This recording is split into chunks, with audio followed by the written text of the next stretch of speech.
You could not get a more different environment from the cockpit of a fighter to being on the ground in Iraq, getting shot at in 115-degree heat, carrying 100 pounds of gear.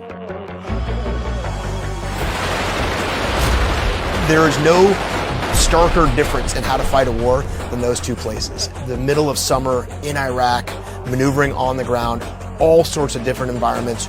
That's a very different experience when bullets are going past your head, bombs are going off in close proximity to you, mortars are detonating. Very, very different environment. It's something that took me, to be honest with you, it took me some time to figure out how to get used to that. Dave is what we call a JTAC, which is a Joint Terminal Attack Controller. That's a forward air controller, somebody that's talking to aircraft. I can only imagine how far outside of his comfort zone Dave was. He was a great pilot, and I'm sure he was super comfortable in the cockpit of a jet flying around. And yet, here he was, slugging along with us, coming in off of boats or riding in vehicles and then foot patrolling into these highly dangerous areas with bullets flying around and RPG rockets sailing past us. And he did that over and over and over again.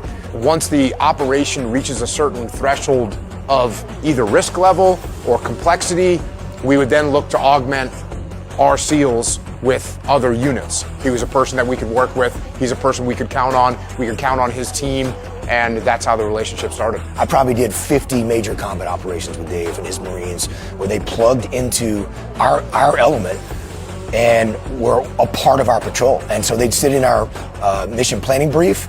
We'd go out and do some rehearsals together, and then we'd jock up in our gear and we'd launch on these operations.